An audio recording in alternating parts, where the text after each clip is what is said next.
क्या दो दो धुरंधर हिट कराने के बावजूद रणवीर सिंह बॉलीवुड से बैन हो जाएंगे? सुनने में ये चीज अटपटी लगती है ना, लेकिन अभी इस बात की चर्चा खूब हो रही है। वजह है फरहान अख्तर की फिल्म डॉन 3। ये फिल्म पिछले कई सालों से अलग अलग वजह से टल रही है। 2025 में फिल्म की शूटिंग शुरू होने वाली थी, लेकिन शूटिंग शुरू होने से ठीक 3 हफ्ते पहले रणवीर सिंह ने ये फिल्म करने से मना कर दी।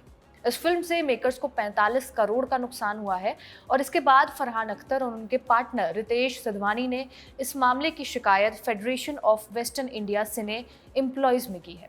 एक ऐसी संस्था जो फिल्म और टीवी इंडस्ट्री में काम करने वाले लोगों का ग्रुप है। इसमें वो लोग शामिल होते हैं जो फिल्म प्रोडक्शन से जुड़े हुए हैं, जैसे कि lighting, makeup, spot boys, dancers वगैरह वगैरह।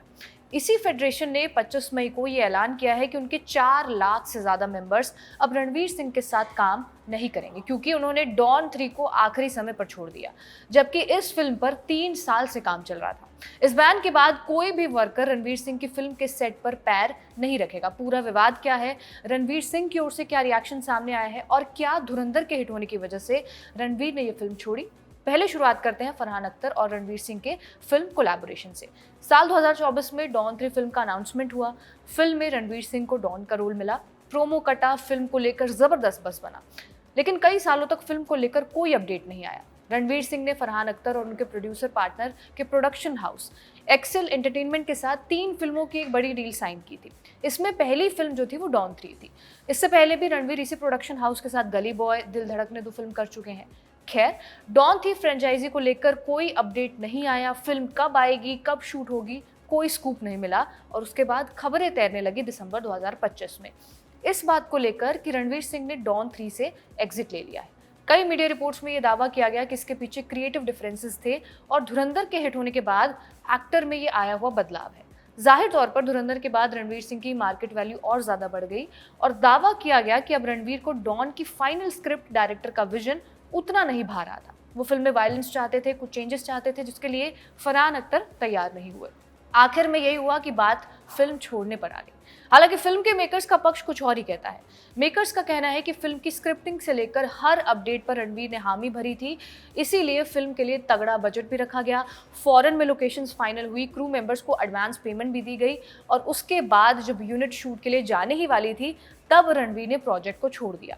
जब रणवीर ने फिल्म छोड़ी तो उनसे 45 करोड़ रुपए हर्जाने की तरह मांगी गई, लेकिन रणवीर ने इसे देने से मना कर दिया। इसके बाद मामले को सुलझाने के लिए प्रोड्यूसर गिल्ड ऑफ इंडिया को आगे आना पड़ा। ये फिल्म और टीवी इंडस्ट्री के जो प्रोड्यूसर्स हैं उनका संगठन है जो फिल्म के विवादों से जुड़े फैसले लेते हैं। फरवरी 2026 में दोनों पार्टीज के बीच मीटिंग हुई। इंडियन एक्सप्रेस की रिपोर्ट के मुताबिक मीटिंग में रणवीर सिंह ने कहा कि उन्हें कोई भी नुकसान भरने की जरूरत नहीं है, क्योंकि उन्होंने फिल्म डॉन 3 के लिए प्रोड्यूसर से एक भी पैसा एडवांस में नहीं लिया था। उन्होंने अपनी बात रखने के लिए एक एग्जाम्पल भी दिया। रणवीर ने कहा कि मैंने संजय लीला भंसाली की फिल्म बेजू बावरा के लिए करीब 1 साल तक तैयारी की थी, कई दूसरे ऑफर भी छोड़ दिए, लेकिन वो फिल्म 1 साल बाद बंद हो गई और उन्हें उस मेहनत का कोई पैसा नहीं मिला। उनका कहना था कि फिल्म इंडस्ट्री में ऐसा अक्सर होता है कि कई फिल्में बनती ही नहीं है या फिर बीच में रोक दी जाती हैं और ऐसे मामले में आमतौर पर किसी को मुआवजा नहीं दिया जाता। इसके अलावा रणवीर ने यह भी आरोप लगाया कि एक्सेल एंटरटेनमेंट ने डॉन 3 को लेकर सही तरीके से काम नहीं किया। उनके मुताबिक फरहान अख्तर के पास फिल्म की पूरी और फाइनल स्क्रिप्ट तैयार ही नहीं थी, जबकि वो एक्टर के तौर पर सिर्फ पूरी तरह तैयार कहानी पर ही काम करना पसंद करते हैं। रणवीर का कहना यह भी है कि स्क्रिप्ट को लेकर उनके तरफ से दिए गए सुझावों को ठीक से नहीं माना गया और कई मुद्दों पर डिफरेंसेस बनते रहे। रणवीर ने यह भी दावा किया है कि फिल्म के लिए ऋतिक रोशन को भी अप्रोच करने की बात चल रही थी, लेकिन धुरंधर की सक्सेस के बाद फिर से इस प्रोजेक्ट के लिए उन्हें अप्रोच किया गया और उनका कहना है कि 3 सालों तक फिल्म को लेकर कोई प्रोग्रेस नहीं हुआ और इस दौरान प्रोडक्शन हाउस दूसरी चीजों में व्यस्त रहा, जिससे प्रोजेक्ट आगे ही नहीं बढ़ पाया। पहले शाहरुख खान को भी डॉन 3 के लिए अप्रोच किया गया था। ऐसे में अगर शाहरुख खान इस फिल्म के लिए हाँ कर देते तो उन्हें बिना किसी मुआवजे के तुरंत इस प्रोजेक्ट से हटा दिया जाता। इसी वजह से रणवीर का तर्क ये था कि अगर उन्हें बिना पैसे दिए हटाया जा सकता है तो फिर उन पर भी प्रोड्यूसर्स के नुकसान की भरपाई करने की जिम्मेदारी नहीं बनती। फरहान अख्तर और रितेश तब भी 45 करोड़ के हर्जाने पर अड़े थे। जब यहाँ पर बात नहीं बनी तो फरहान ने FWICE में शिकायत की। Federation of western India cine employees federation ने 25 मई को रणवीर सिंह के खिलाफ नॉन कोऑपरेशन का आदेश जारी कर दिया। संस्था ने यह कहा है कि रणवीर को कई बार व्यक्तिगत रूप से बुलाकर बात करने के लिए कहा गया, लेकिन उन्होंने कोई जवाब नहीं दिया। फेडरेशन के चीफ एडवाइजर अशोक पंडित ने बताया कि 11 अप्रैल को फरहान अख्तर ने शिकायत की थी। और ये भी कि शूटिंग शुरू होने से लगभग 3 हफ्ते पहले फिल्म जो रणवीर ने छोड़ी, उसके पूरे प्रक्रिया प्रोड्यूसर्स ने, खर्च में कितनी डिटेल्स हैं, तैयारियों में कितना पैसा लगा है, होटल बुकिंग, लोकेशन रेकी, विदेश यात्रा, 200 से ज़्यादा लोगों की टीम जो तैयार थी, उस सारी चीज़ों का खर्च डॉक्यूमेंट और ऑडिट में दिया गया है। अशोक पंडित ने यह भी कहा कि रणवीर की तरफ से उनकी टीम ने एक ईमेल भेजा था जिसमें कहा गया था कि फेडरेशन को इस मामले में दखल देने का कोई अधिकार नहीं है, इसलिए वो व्यक्तिगत रूप से पेश नहीं होंगे, लेकिन उनकी ओर से कोई प्रतिनिधि जरूर भेजा जा सकता है। फेडरेशन का कहना था कि जब उन्हें बातचीत के लिए बुलाया जाता है तो इस तरह जवाब देना ठीक नहीं है और वो अपने अधिकार भली भांति जानते हैं। फेडरेशन ने यह भी वार्निंग दी कि जब तक रणवीर सिंह खुद आकर बात नहीं करते तब तक उनके साथ कोई भी काम नहीं किया जाएगा, चाहे वो फिल्म हो या फिर एड। संस्था में हजारों मेंबर्स हैं, कई यूनियंस हैं, इसलिए इसका असर रणवीर के आने वाले प्रोजेक्ट्स पर पड़ सकता है। वहीं रणवीर सिंह की टीम ने कहा है कि वो फिल्म इंडस्ट्री और डॉन फ्रेंचाइजी उसका पूरा सम्मान करते हैं और इस पूरे मामले पर जानबूझकर सार्वजनिक रूप से कोई प्रतिक्रिया नहीं दे रहे हैं ताकि मामला डिग्निटी और मैच्योरिटी रिस्पेक्ट के साथ सुलझ सके।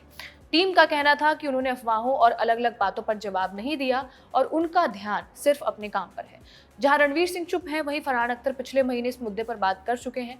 इंडियन एक्सप्रेस के मुताबिक उन्होंने कहा कि फिल्म इंडस्ट्री में कुछ भी पहले से तय मानकर नहीं चलना चाहिए, क्योंकि कभी भी चीजें बदल सकती हैं। उनका कहना था कि जब तक फिल्म पूरी तरह शूट होकर तैयार ना हो जाए तब तक किसी भी चीज को पक्का नहीं माना जा सकता, वो भी तब जब काम में रुकावटें आती हैं। तो कभी कभी लगता है कि सिर्फ मैं एक्टिंग पर लौट जाऊं, क्योंकि उसमें ये सारी प्रोडक्शन वाली टेंशन नहीं होती। उन्होंने अपनी दूसरी फिल्म जी ले जरा का भी जिक्र किया, जिसमें पहले प्रियंका चोपड़ा, कटरीना कैफ और आलिया भट्ट को लिया गया था, लेकिन उसमें भी कई सालों से देरी चल ही रही है। फिलहाल फेडरेशन ने फैसला ले लिया है। क्या इस फैसले के खिलाफ रणवीर कोई एक्शन लेंगे और क्या सिर्फ एक फिल्म के एग्जिट से उन्हें बॉलीवुड से बैन कर दिया जाएगा, ये आने वाले कुछ दिन ही बता पाएंगे। इस वीडियो में बस इतना ही। इस वीडियो को रिकॉर्ड किया हमारे साथी मोहित ने। मेरा नाम है रिया, आप देखते रहिए खबरगांव। धन्यवाद।